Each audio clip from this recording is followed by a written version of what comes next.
Recently, hip hop legend and New Orleans native Master P spoke about how hip hop needs a union that can help provide services for artists during and after their careers. Icons while they're alive. Imagine all the stuff that we could have prevent for DMX to help him. And I feel like hip hop needs some type of union. The NBA have it. Wow. You know, what happened when a guy fall off? You know, after he done sold millions and millions of records, even a female, what happened? We need that. And so I think it starts with education. I want to really just start educating our people and letting them see that even from LeBron to KD to Kyrie Irving, everybody that represent Black Lives Matter, when the NBA talk about they put money back into HBCUs, right. I want to see where that money go at. So we're back with our monthly contributors, Dr. Asad Al Malik and Dr. Abdul Haleem Muhammad, and we'll get right down to this discussion. I'll start with you, Dr. Asad. Do you think hip hop needs a union? If so, why? And if not, why? I think it would be an important step towards ensuring that many artists are not left destitute after their fame and their 15 minutes of fame has ended.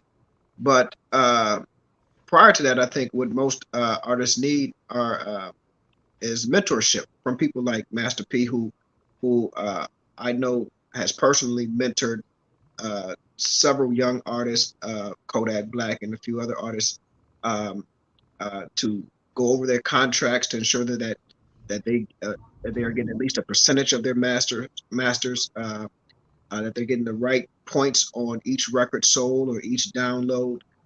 So they need more mentorship.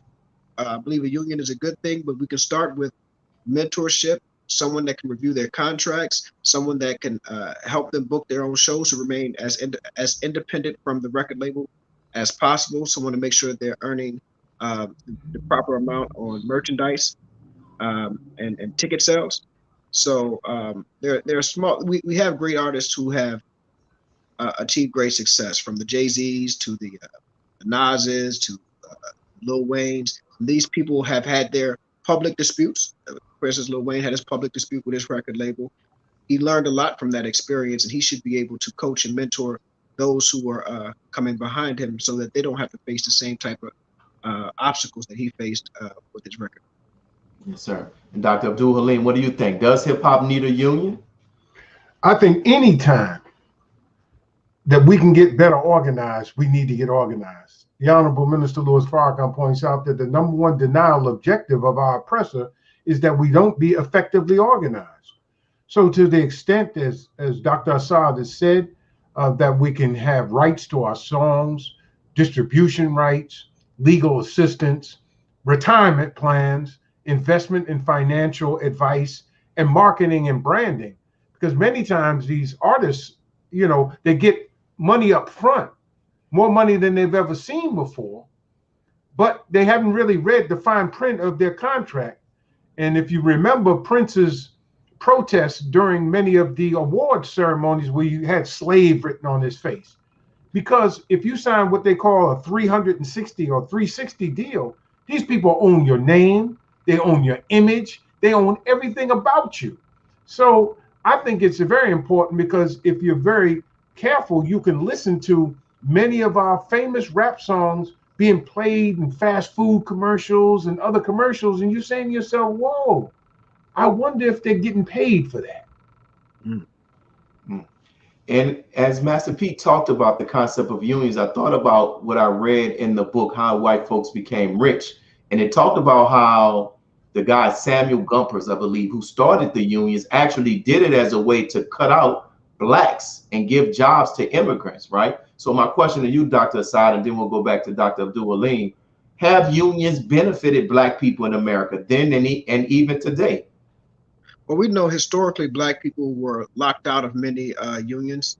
However, when we look at like the teachers union here locally, or even the civil service unions that we have, Black people have recently benefited from those type of protections, that type of collective bargaining agreement that comes with unions. So I do believe that there are some benefits, but as with anything in the United States of America, there will be some racism and white supremacy, which will not allow Black people to achieve the most benefit out of those union organizations.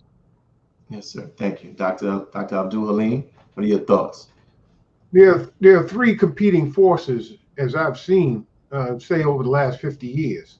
There's been big business, big government, and big labor. And big business, after the Depression, the 1930s, something about capitalism. Capitalism knows how to survive. So it actually described itself or masqueraded as socialism for a minute. Then it came back strong, and in the deregulation and in the trickle-down economics economy of the conservatives, and we saw the power of big labor diminished. So what we see right now is to any extent that we can get organized, I'm for it. But most importantly, it gives us an opportunity that if you're going to be a part of this union, there has to be some standard of behavior for people to receive the benefits. So we want to see our hip hop artists directed towards speaking and teaching truth, liberation lyrics, salvation songs, and revolutionary rap. I think that is what is needed today, because when someone can control your message, and he said, well, I want to put a little Malcolm X or Martin Luther King or Minister Farrakhan or Kwame Ture in my rap. No, you can't do that. Look, we need a little bit of the B and the H and a little, keep it street, man, keep it real kind of thing. And this has happened to many of our conscious rappers, and they'll tell you they can't get the market, they can't get the spins, they can't get the radio play, and that particular songs don't get promoted and have to be done underground. So there has to be some standard of behavior connected with the benefits that go along with belonging to the union. I think that will go a long way in building our community and organizing. Yes, sir. And Dr. Asad, why do you think, I don't hear a chorus following Master P's call, a suggestion for a union? Do you think that this is something that the overall hip hop community will be willing to get behind? Absolutely. I believe that Master P has proven himself to be a very intelligent businessman. He has the street credibility with most of the rappers in the rap community. I believe it'll take some time for him to pitch his ideas to the right people, and we'll see more people getting behind the idea of a union. Some people won't. I was once told that maximum security is a prison. We have a lot of individuals in the hip hop community who are wealthy, who are fine with being $40 million slaves or $100 million slaves. So they may not want to mess up their sponsorships or their endorsement deals by doing something that will help so many young Black people involved in the hip hop community. So they'll choose security over organization. However, I do believe that we have enough conscious-minded hip hop artists who have experienced a lot of detriment as it relates to their contracts, will be willing to work with Master P and other hip hop artists to formulate this union. Definitely. And before we go into our next break in the next two minutes, so Dr. Haleem, what do you think? Why haven't the other artists jumped on this and come to support it, make this a reality? Dr. Asad hit the nail on the head. You have to remember, brother, we went from saying that we were Black and we were proud to being Afro-Americans and minorities. We went from us, our, and we to I, me, and mine. I got to get mine. I got to get paid. I. And so it's about individuality and not about our collective work that we need to do. But if they ever decide to listen to the voice of the Honorable Minister Louis Farrakhan, who was instrumental in solving the beef between the East Coast and the West Coast that actually led to actual bloodshed, and has been in the ears of all of these hip hop artists to buy the block in the case of Rick Ross, and of course this comeback by our brother Busta Rhymes. The young boys wonder where he came from, where he been, but that was a blockbuster Busta Rhymes rap album that he put out, and seeing what moves that Jay-Z is making, P. Diddy is making, and of course our brother Master P. I've interviewed him on my radio show, at the time. The brother is brilliant in what he's saying, and he already has proved it. And you've heard Snoop Dogg bear witness to him and how he treated him and steered him away from a conflict with Suge Knight that would have probably resulted in bloodshed. And he wound up paying him and taking care of him. And he said, man, this is my man. So we have to give a good ear to Master P and our full support of what he's trying to do. What the end product will be, I don't know. But I think it's very important that at least we be found attempting to organize ourselves better. Yes, sir. Thank you. Thank both of you all for your comments. And our next segment after this, these public announcements, we're going to talk about the question, is America a racist country? So we'll get right back to that segment with our contributors right after these public announcements. Be a part of the force that powers truth in journalism. Go to nnvnews.com/donate.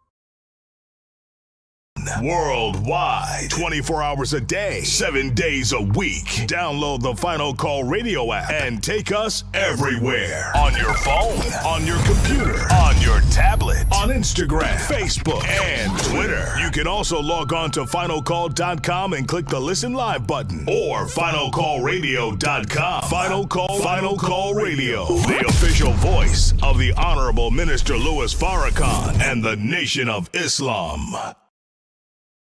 Please share your thoughts with us in the comment section below. Follow us on social media at NNV News, and please subscribe to our YouTube channel at National Network View. I am Anissa Muhammad with nnvnews.com.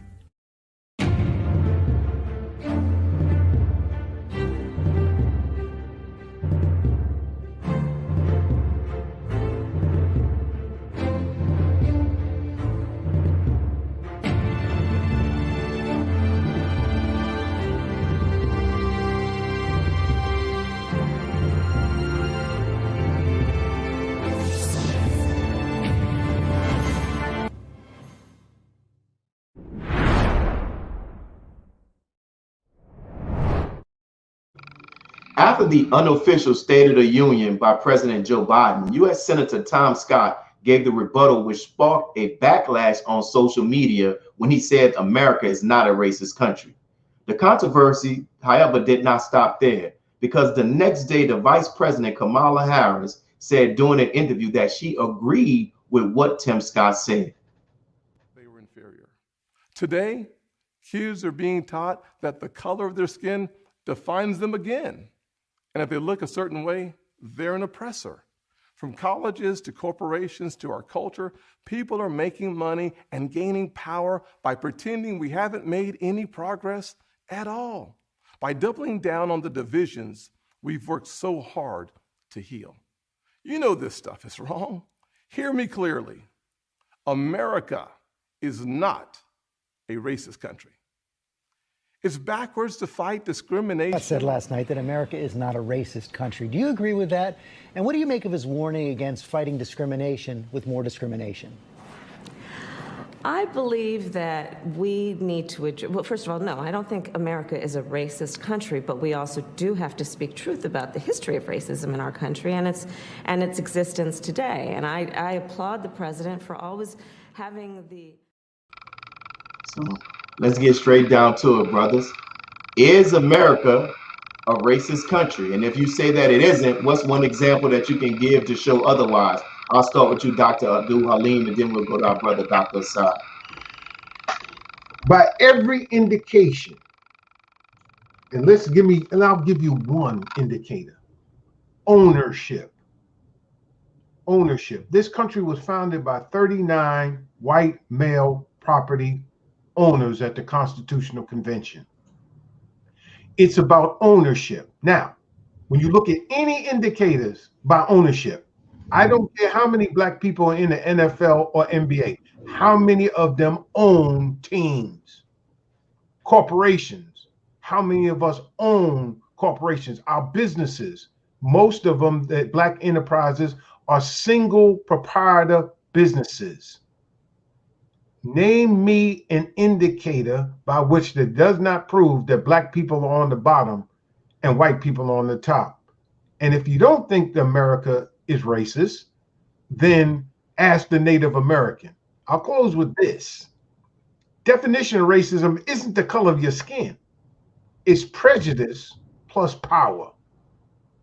I can be prejudiced, but I don't have the power to affect you in a bank loan, admission to college, or any other factor of whether I go to jail or not, whether my community is over-policed.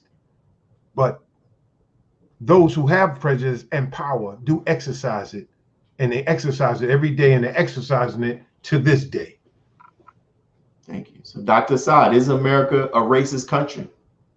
Absolutely, America is a racist country. You know what Senator Tim Scott and Vice President Harris attempted to do to Black Americans in particular, but the Americans in general, was bipartisan gaslighting. It reminded me of an old comedy skit of Richard Pryor, where he talked about cheating, and he said, if your wife catches you cheating, you ask her, who you gonna believe, me or your lying eyes? Here we have last year, the entire summer of 2020, protesting, and the central theme of the protest was to get the American populace to agree that Black lives matter, that our humanity is of importance and of significance in this world.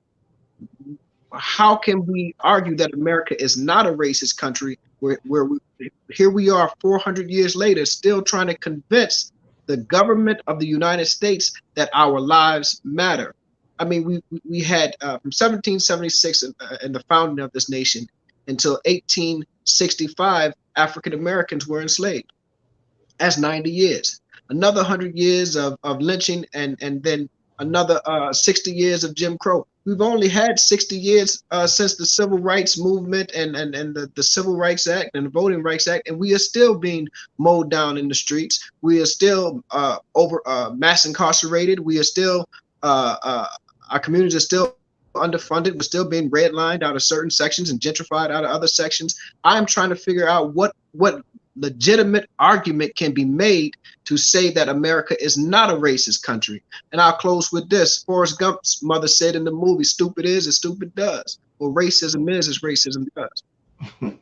Hit him with the Forrest Gump. So Tim Scott also went forward with Dr. Abdul Haleem. He said that in this country has went from teaching Black children that their skin was a curse and a disgrace to now teaching white children that their skin is a sign that they're of an oppressor. Is there any validity from your perspective in what he said? No. My brother, he had to toe the partisan line. And Kamala Harris, my sister, has to present herself as being reasonable and not radical, because she's one heartbeat away from being the president of these United States. So understand that our Black politicians are actually Black managers of white people's reality. I'm not trying to condemn white people or even cause them to suffer from, as Shelby Steele calls it, white guilt.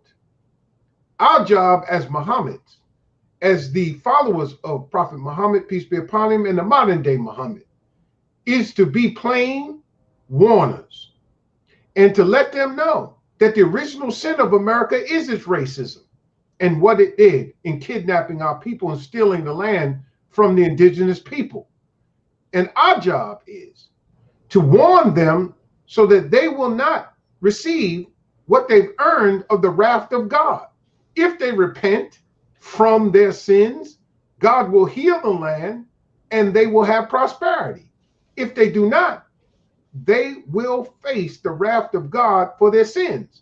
They can go look up one of their own founding fathers who was at the Constitutional Convention, George Mason. He refused to sign the Constitution. He was the largest slave owner of all, but you should read what he even debated while they were debating the last compromise on importation of slaves. He said that national sins beget national calamities. He was talking about slavery and in the constant importation of Africans, and his words are ringing true. We're at a racial reckoning, but it's really not a racial reckoning. It's a reckoning of the judgment and the wrath of Almighty God. Thank you. Dr. Asad, is what Tim Scott said, that white children are learning that being taught in schools that they're the oppressor because they're white? No, no, he is absolutely incorrect. Their learning is a true history that has not been whitewashed, and they're learning that the sins of their fathers are still present here today in the contemporary United States.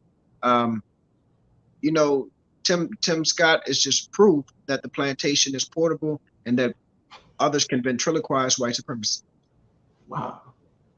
Dang. The plantation is portable. Oh my goodness, that's a new one, my doc. So leading up to this, you know, lastly, prior to the election of VP Harris, there were people, black people, who expressed concerns about her record and her commitment to black people. And to see her follow up and say the same thing, that, hey, Tim Scott was right, starting with you, Dr. Abdul, Haleem, and then we'll close out with our brother. Does her comments confirm the criticism that people had about her during the campaign, from your perspective? Well, I'll put it like this, brother, just as a general principle. Politicians run and they say a whole lot of things, but they get in office and they find out there's a whole nother reality when the briefing papers are put on their desk. What they think about wars and ending wars or committing to wars. And when that briefer comes in and briefs them about what's really going on, what the FBI is looking at, what the CIA is doing overseas, what the multi-level multinational corporations desire or consider to be America's vital interests, they say one thing, but when they get that briefing and they find out what's really going on, they'll act otherwise. The Honorable Minister Louis Farrakhan takes us back to the Kerner Commission report. And the Kerner Commission report said that we lived in two Americas, one black, one white, separate and unequal. And what we have today is the same thing. We've got some rich white people, ultra rich white people, and we got some really poor black people, and we've got some store mannequins in the department store trying to sell us on this great opportunity that you and I could still be a soul trained dancer if we study hard, work by the rules, and keep on working. No, brothers and sisters, we need real freedom, real justice, real equality. And right now, the game is fixed against us. We really need to organize ourselves so we can get free. So Dr. Asad, I saw you shaking your head saying that those criticisms are right and exact, and it confirms, you know, based upon her words. Can you share more about your thoughts on that? This is the same woman who ran for president and sat in front of a black reporter when asked if she would do anything for black people. She said, I'm not just going to do something specifically just for black people. And she gave us the sister girl head shake and all of that. She said she is who she said she was. She said she's not going to do anything for black people. So she's not going to do anything for black people. She's not going to specifically stand up to racism and white supremacy when confronted about the historical reality of this nation. She would not do it. So she is who she said she was. Wow, and that's very interesting. And I know we didn't get a chance to cover it. Any of you all have thoughts about, you know, because this was said after Biden talked about his 100 days. Any of you all want to share briefly your thoughts about his 100 days thus far? I didn't hear anything specifically for African Americans. We need race-specific policies. It was race-specific policies that got us into this situation. It was race-specific. Redlining was race-specific. Gentrification is race-specific. Jim Crow was race-specific. Slavery was race-specific. I need race-specific policies, and he didn't mention anything race-specific, so it's more of the same. But I'm just really dumbfounded by what would black folk expect anything else. This is a man who spent nearly 50 years in Congress writing laws to lock us up, right? This is the same Jim Crow Joe that we have been dealing with. So I'm really not. I'm more shocked that Black people are shocked that he's been in office 100 days and we still don't have an agenda for us. However, there was an Asian specific Lives Matter bill. I don't even know the name of the bill, passed specifically for Asian Americans, when we had 8 years of Barack Obama and Black folk were telling me that he can't do anything just for Black people. And we sick, boss. And so thank you, my brother. We got 1 minute, brother Dr. Haleem. Any thoughts? I just could say amen to my brother, Dr. Asad. I mean, that's reality, brother. And until we come to set our own unapologetically Black agenda, and the Congressional Black Caucus go back to its original motto, no permanent enemies, no permanent friends, just permanent interests, and act on those interests, we'll still be in this position 400 years from now if America still exists. Yes, sir. And thank you all. So in our last segment, we're going to talk about the rise of protest bills that are starting to come up post the Black Lives Matter movement and other efforts by Black organizations to fight against this brutality that Black people are facing throughout America. So we'll do that right after these announcements. Be a part of the force that powers truth in journalism. Your support helps to combat false media. Cash App NNV News. Greetings from National Network View. This week's Final Call cover story headline memorializes the late, great DMX. Last week, DMX's life was celebrated at the Barclays Center in Brooklyn. Large crowds gathered to honor the legend. They were there to remember a man who wasn't afraid to express his pain with the world. The Honorable Minister Louis Farrakhan spoke via Zoom to the large audience. He delivered words of comfort, wisdom, and guidance to everyone under the sound of his voice. DMX will live on. This FCN volume number 29 edition features the middle page article is a transcript of what the Honorable Minister Louis Farrakhan said at the memorial. To read more, subscribe to finalcalldigital.com and tune in to the all-new Final Call Radio. This is the nnvnews.com Final Call cover report. This is Sister Sajda Muhammad. We are proud to announce that the Sajda House commemorative Elijah coins are finally here. This priceless heirloom, made from recycled copper from the messenger's home, is now available at sajdahouse.com. Please make sure you leave your comments and questions in the comment section below. Follow us on Facebook, National Network View, and make sure to check us out on Twitter as well, National Network View. This is Sergio Gutierrez with National Network View, signing off.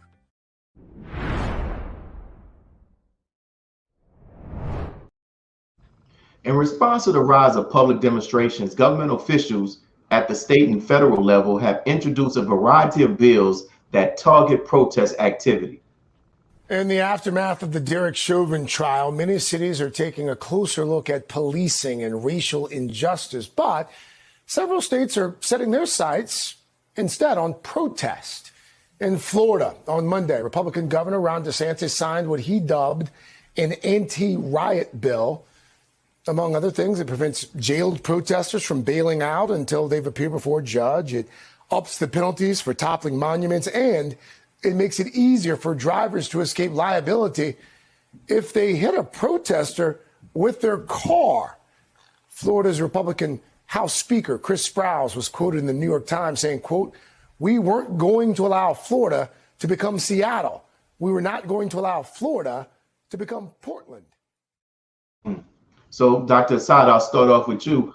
How is it that a country whose foundation is based upon protest, that we're now seeing elected officials attempting to restrict such activities? You know, before I answer that, I find it funny that he said we're not going to allow Florida to become Portland or Seattle, but he didn't say we're not going to allow Florida to become Washington, D.C., when on January 6th, we had white nationalists and Trump supporters storm the very capital of the United States. It's just funny to me. Back to your question, brother. Repeat it for me. So how is it that this country that boasts about how it started on protest, the Boston Tea Party, the Boston Massacre, right? That now you're seeing elected U.S. officials attempting to restrict protests? At the root of all of these bills, at the root of this entire conversation, and we can talk specifically about the 34 bills around the country, but at the root of this is citizenship.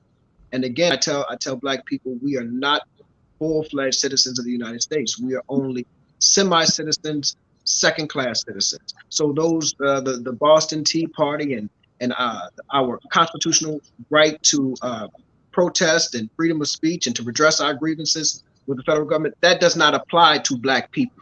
That is for citizens of the United States. And we are not citizens. We're not full-fledged citizens. We are semi-citizens, meaning we have the obligation to pay taxes, but we can't demand that the allocation of those funds be invested into social services and crime preventative measures, as opposed to police officers who are killing us in the streets. Right? We have again, we are second class citizenry, and until we understand that, we really want to understand why these laws are being written. In 1780. Virginia wrote a law that said a slave master can kill a slave and not face any charges. It would be like the incident never happened. That's essentially what's taking place in Florida. You can mow down people in the street. Where else do people protest, Brother Willie? Besides in the street. Besides in the streets, we don't protest on the sidewalks. The idea of disobedience finds its roots in Henry David Thoreau, and finds its African roots or African American roots and Dr. King. We protest in the streets. Civil disobedience is about disrupting the society. Now there in Florida, I believe his name is DeSantis. Governor DeSantis has given basically free range on killing Black people with via vehicular homicide. And this is because I apologize if I'm taking too much time, because we are not full-fledged citizens of the United States.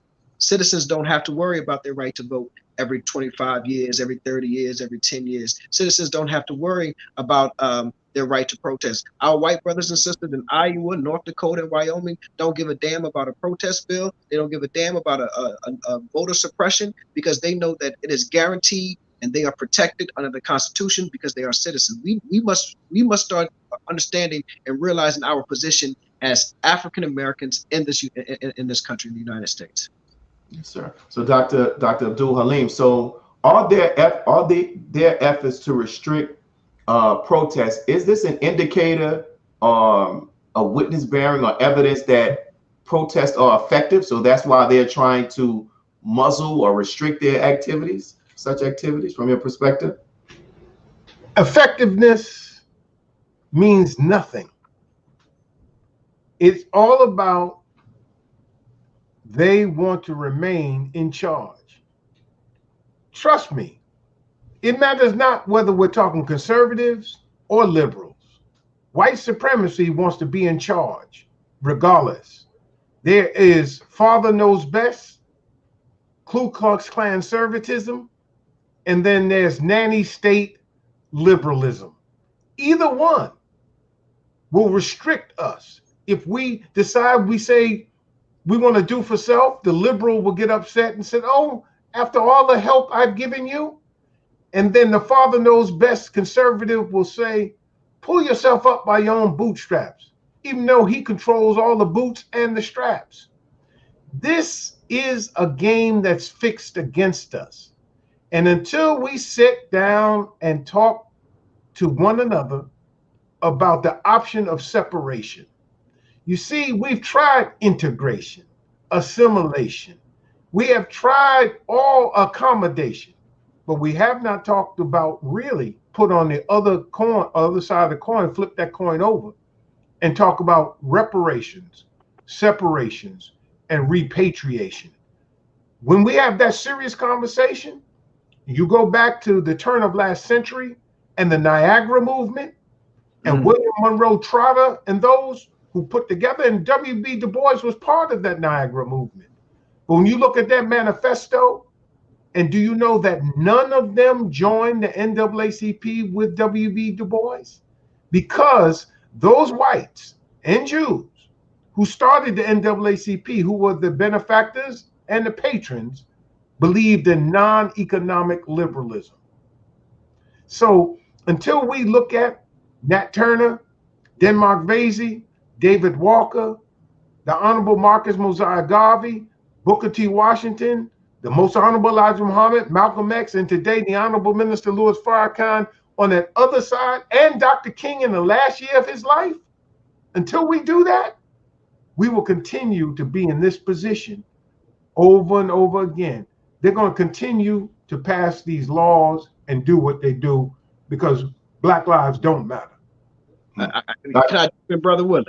Definitely. Let me ask you this question. You can add to that, because this kind of connects to the question I asked them. You know, some felt that the potential of violent protests influenced the outcome of Derek Chauvin, his verdict, as well as put the pressure on him and other officers in the Department of Justice to put pressure on local police offices to arrest and prosecute police officers. So do you think the possibility of like violent protests have strengthened the fight for civil rights, and that these protests are effective? You can add. Yeah, and I agree with it. We need to look, if the threat of violent protests pushing people to convict Chauvin, I'm with it. We need to do it again. That it was an interesting speech I was watching by Omar Suleiman. He was speaking on Malcolm X and Martin. He said that Malcolm went down to Selma, Alabama, and I believe at the time Dr. King was incarcerated. But his purpose of going down there was to basically, in general, to say, hey, if they see me here, they know there's another option. So they need to give Dr. King what he wants by the way that he wants it, through nonviolent protest. Malcolm also sent a telegram to the head of the KKK or the Aryan Brotherhood, and he reminded them that if he touched, that he was no longer under the control of the Honorable Elijah Muhammad, and that if anyone had touched Dr. King, that he was willing to send some people down there and deal with them on a man-to-man basis. So, but I wanted to add to what Doc was saying. W.B. Du Bois is obviously an intellectual genius, right? And as a dissident, Black leftist intellectual, he is one of my idols. And one of the most important things that we can learn from Dr. W.B. Du Bois's life is that he died in Ghana. All of his fighting, he knew that there was no winning this war. And that's all I want my people to understand. There's no winning this war. There's no amount of reparations. There's no amount of legislation policy. Let's talk about South Africa for a minute. After the end of apartheid, South Africa rewrote their constitution because they said something's not right here. Because it's written in the apartheid and the racism and the white supremacy was written in the founding document. We have yet to rewrite our constitution to address some of the issues that face African Americans. So again, Dr. Du Bois died in Ghana. He understood after all of that fighting, 103 years old, I believe he was, or I may have got his age wrong, but he was very old, 91 or whatever it was. He was a very old man. And after all of that fighting, he said, this is not it. It's not going to happen here. It won't. I visited his grave in Ghana. And what Dr. Asad Malik is saying is absolutely true. And where Du Bois ended up, as I hit on Dr. King, where Dr. King ended up, he died the day before the March on Washington. And at the end of Dr. King's life, Dr. King was closer to where the Most Honorable Elijah Muhammad and Malcolm X were than he was in 1963. And as Dr. Asad is pointing out, in fact, that's where they took his passport. Look what they did to him. Look what they did to Paul Robeson. Look what they did to every leader that stood up and spoke for us, whether they were accommodationists, integrationists, assimilationists, or they wanted reparations, separation, and repatriation. Regardless of what, there's one consistent thing about them. They were Black and they were seeking betterment for our people. Not just a few of us to make it, to be window dressing, but for the masses of our people to make it, and they all paid the ultimate price. Ida B. Delaney, that's a sister that was killed here in Houston. Ida B. Wells. I'm thinking about Ida B. Wells. I'm thinking about all of these sisters, Sojourner Truth, Harriet Tubman, all these people. They all paid a price, and they only honored in death and never in life, but not with Farrakhan. We're going to give him his flowers while he lived, and we're going to speak his name. And it's like throwing holy water on vampires. Anytime I'm in a room, I get a chance, I'll say the Honorable Minister Louis Farrakhan, just to see people's reactions in some cases. Maybe that's a little, it's a little mischievous. It's a little mischievous, but nonetheless, you know, they're not going to pick our leaders for us no more. Nor are they going to determine the issues by which we determine our own freedom. That's Kujichagulia. That's self-determination. We should practice the Nguzo Saba every day of the week and not just 7 days during Kwanzaa. Yes, sir. Go ahead, Dr. Asad. Close us out. 1 minute. Well, just to back up what Doc is saying, Nelson Mandela said, "You don't get to pick my friends," right? And they don't get to pick our heroes. They don't get to pick who we love, who we honor. So if we want to honor Minister Farrakhan, but here's what I warn my brothers and sisters, particularly to my brothers and sisters in the nation. If and when the brother minister passes, the same black folk who were standing with him will not make a Twitter post about him. They will not make a Facebook post about him, because of the white slave masters and the white capitalists who have controlled them. They will kowtow. They will get there and say, well, you know, he was anti-Semitic or anti-Semite, and I didn't agree with what he said on this, that, and the third. They will not offer him the honor that is deserving of a man who has spent his entire life working on behalf of black people. Whether you agree 100% with what he says or not, he has spent his entire life working on behalf of black people, and you will watch a bunch of sellout Negroes who will turn their backs on the brother at the moment he closes his eyes. There's a price to pay for that kind of treachery today. This generation is that Joshua generation, and they won't tolerate it. Thank you, brothers. You all always provide great, insightful commentaries. I always look forward to you all coming up that first Monday of the month. So thank you all also.